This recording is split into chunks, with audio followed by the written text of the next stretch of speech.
Waves media తెలుగుకి స్వాగతం. నూజెండ్ల మండలం టి అన్నారం గ్రామంలో చోటు చేసుకున్న ఘటన కేవలం ఇరు కుటుంబాలకు చెందినవని, రాజకీయ కోణం ఏమీ లేదని వినుకొండ రూరల్ సీఐ ప్రభాకర్ వెల్లడించారు. రూరల్ పోలీస్ స్టేషన్లో ఐనవోలు ఎస్ఐతో కలిసి సీఐ మీడియా సమావేశం ఏర్పాటు చేశారు. ఈ సందర్భంగా సీఐ మాట్లాడుతూ, నూజెండ్ల మండలం టి అన్నారం గ్రామానికి చెందిన భీమనాథుని గురవయ్య అను వ్యక్తి తమ గ్రామంలో గొడవ జరిగిందని, ఈ నెల 23వ తేదీన రాత్రి 10 గంటల సమయంలో తమ పోలీస్ స్టేషన్లో ఫిర్యాదు చేశారని తెలిపారు. ఘటనపై వెంటనే స్పందించిన పోలీసులు అప్రమత్తమై బందోబస్తు ఏర్పాటు చేశామని తెలిపారు. గ్రామంలో పోలేరమ్మ కొలుపులు జరిగాయని, ఆ కొలుపుల చందాలు వసూలు చేసే క్రమంలో గ్రామానికి చెందిన రామయోగయ్య, గురవయ్య కుటుంబాల మధ్య వాదన ఘర్షణగా మారి గోపి నాగేశ్వర అను వ్యక్తి వెంకటప్రసాద్ అను వ్యక్తిపై కత్తితో దాడి చేయగా వెంకటప్రసాద్ చేతికి, పొట్టపై కత్తిపోట్లు పడ్డాయని తెలిపారు. గోపి నాగేశ్వరరావు అను వ్యక్తి మెడపై కూడా గాయమైందని సీఐ తెలిపారు. ఘటనలో ఇరు కుటుంబాలకు చెందిన మరో 6గురికి గాయాలయ్యాయని తెలిపారు. వెంకటప్రసాద్ గుంటూరులోని రమేష్ హాస్పిటల్లో వైద్యం అందుతుందని వెల్లడించారు. కాగా ఘటనపై ఇరు కుటుంబాల ఫిర్యాదు మేరకు 2 కేసులు నమోదు చేసి విచారణ జరుపుతున్నామని సీఐ తెలిపారు. ఘటనపై రాజకీయ విమర్శలు దురదృష్టకరమని, పోలీసు వ్యవస్థ చట్ట ప్రకారం వ్యవహరిస్తుందని తెలిపారు.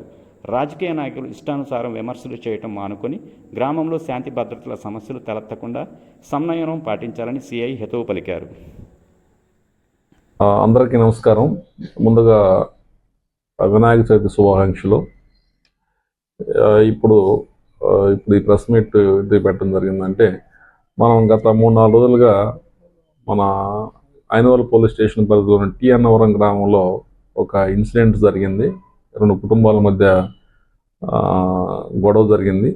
దానికి సంబంధించి బయట ప్రజాప్రతినిధులు కానీ ఎవరైనా కానీ రకరకాలుగా మాట్లాడుకుంటూ ఉన్నారు. దాని మీద వివరణ ఇచ్చే నిమిత్తం నేను ఈ ప్రెస్ మీట్ పెట్టడం జరిగింది. అట్లాగే కూడా దీంట్లో మాట్లాడే విధానంలో కొంతమంది పోలీసులు సరిగా కేసులు రిజిస్టర్ చేయలేదు, సరైన సెక్షన్ ఆఫ్ లా వేయలేదు, అలాగే బాధితుల మీదే కేసులు రిజిస్టర్ చేశారు అనేది కూడా కొంతమంది మాట్లాడి ఉన్నారు. కాబట్టి దీని మీద వివరణ ఇవ్వాలి కాబట్టి మేము మాట్లాడుతున్నాము. ముందుగా టి అన్నవరం గ్రామంలో అది 23/8/2024 తేదీన ఆ గ్రామానికి సంబంధించిన భీమనాథుని గురవయ్య అనే అతను రాత్రి 10 గంటలకి మా పోలీస్ స్టేషన్కి రావడం జరిగింది.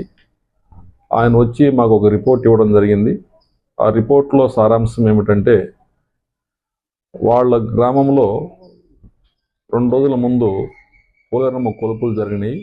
ఆ కొలుపులకు సంబంధించి సందాలు నిమిత్తము అదే